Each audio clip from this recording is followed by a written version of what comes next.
Hello everyone, welcome to Nanotechnology, and in this episode we are diving into quantum physics and atomic models, explaining how electrons behave in atoms and why this matters in nanotechnology.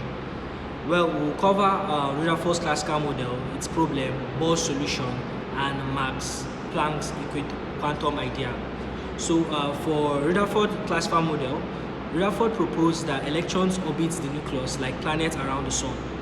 According to the classical physics, a charged particles in continuous motion should lose energy and spiral into the nucleus. But in reality, atoms are stable. Electrons never collapse into the nucleus.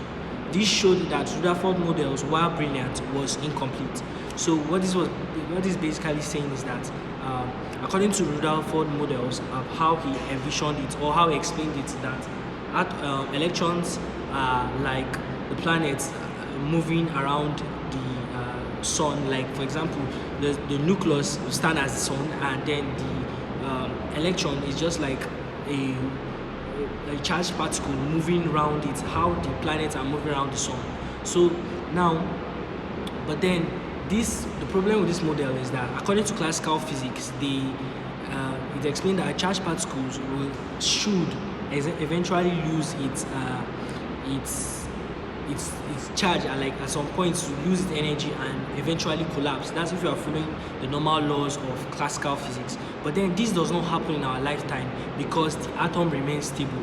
So with all this thing, with this problem now being present, it makes the Rutherford model incomplete.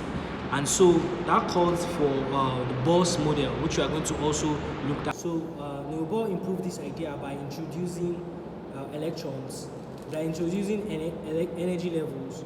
Electrons don't move in arbitrary orbits, they exist in specific energy states, and each level represents a possible wave state of the electron. When an electron moves from a higher level to a lower one, it emits energy. This prevents the atoms from collapsing because the electron can only occupy allowed energy levels. So what this model is basically trying to say is that instead of us to think of electron as a particle or as a ball moving around the nucleus, how the planet is said to move around the sun, we should look at it as a wave that has energy levels. Like for example, we should look at it like it's a state of being. Do you understand? For example, like when it emits energy, it moves from one level to another in the atomic model. That's how Bohr tried to explain it, that it moves from one energy level to another when it emits energy. Do you understand? That's from a higher energy level to a lower energy level, and those energies it emits is called the photon.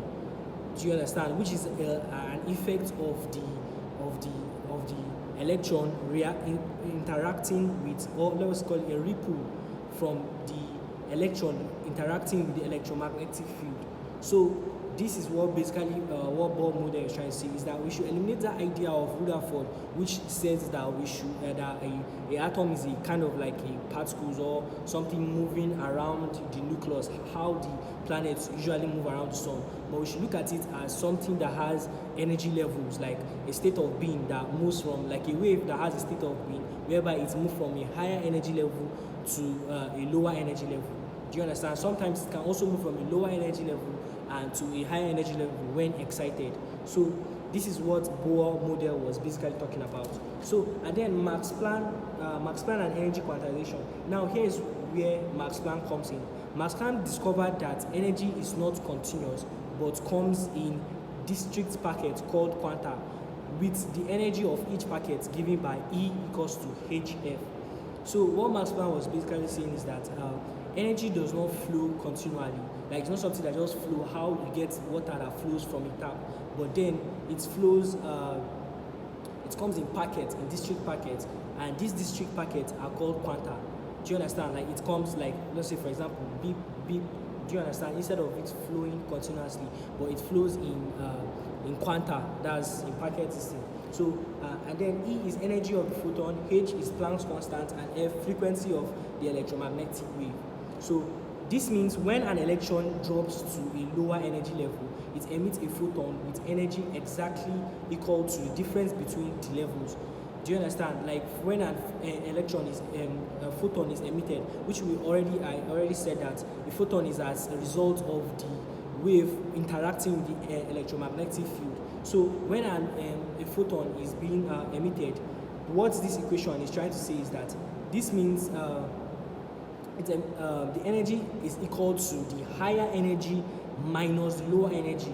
Do you understand? Like the energy level higher minus the lower will give us the exact energy state which this thing is, which the electron is,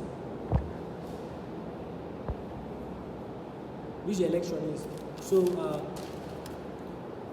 and then photon emission again. So how does this emission happen? Electrons behave like waves, which we have said. Changing states creates a disturbance in the electromagnetic field. That disturbance propagates as a photon, which is a particle of light. The electron only emits energy during transitions, not continually, which explains why atoms are stable. So these electrons, they do not, as we have said it time again and times again, is that they do not just emit they do not emit energy continually, but what they do is that they emit it through transitions. That's when they are transitioning from one energy level to another energy level. That's only when they tend to release energy. And how do they release those energy is as let's say as photons. Do you understand? So why, this is another question, why this matters? Why does all this matters?